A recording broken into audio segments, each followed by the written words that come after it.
I'd like to bring Tiger and Aaron up to the stage to talk a little bit more about the history as we get near the close of our show and a couple more wonderful events and comments from our esteemed guests tonight. Hello everyone, I'm Aaron. And I'm Tiger. And a lot has changed over the years. We wanted to highlight some of the changes that Washburn has seen in the curriculum, technology, student body, and of course the pandemic. In the 1990s and 2000s, Washburn had several magnet programs, including aviation and aerospace, international studies and humanities. These programs brought students from all over the city to attend Washburn.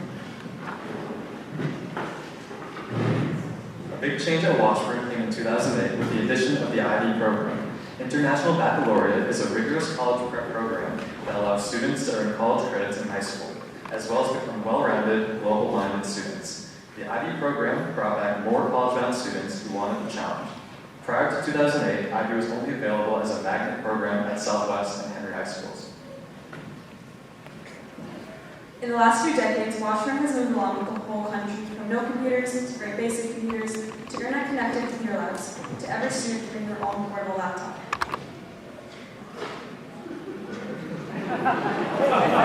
Speaking of technology.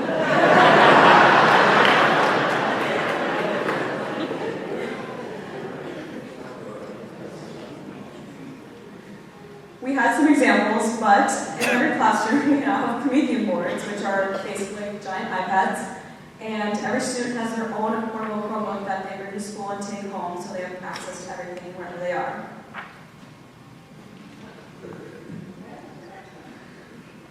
So, we were supposed to have some examples, but dress has definitely become more casual since the days that boys wore jackets and long pants and girls wore skirts every day.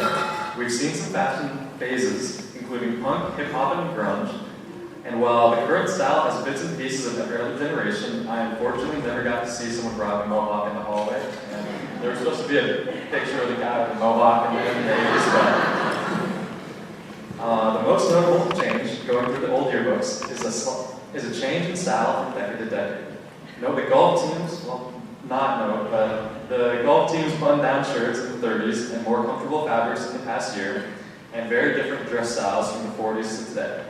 Some things haven't changed at all throughout the years. Students have enjoyed dressing up on Spirit Days since we opened in the 1920s, and the 1970s example that was supposed to be on here was a toga day that drew citywide attention, and our 2020 examples were anything but a backpack day and meeting day.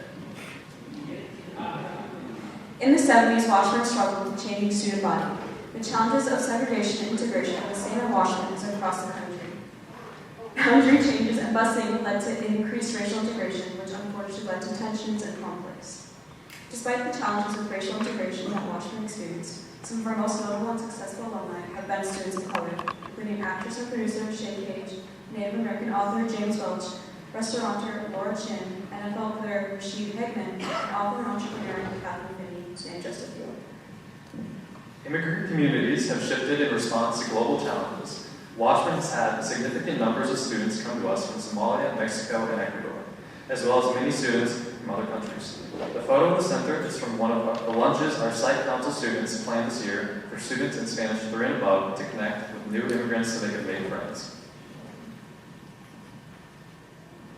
As the populations of students of color grew, Washburn became more engaged in ensuring that students were educated well. When Central High School closed in 1982 and more students of color came to Washburn, the school handled it better than it had in the 70s. Today, all Minneapolis students are now required to take an ethnic studies course in order to graduate. A huge unexpected change came in 2020 with the sudden COVID-19 pandemic.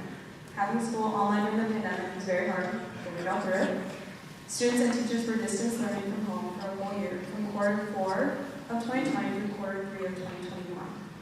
But then quarter 4 of 2021 was hybrid, meaning some students came to school and some stayed home. Nationwide, 17% of students felt that distance learning worked well for them. The other 83% just had to get through it. Everyone came back in person in the fall of 2021, but masks were still required for that year. We learned some new tools during distance learning that we still use today. Google Classroom lets teachers post assignments so students can see what they need to do at home, and and it is especially helpful if you're absent or missing work. We gather here today to celebrate the traditions that have stayed the same and the progress that has made over Washburn's 100 years. Go Millers!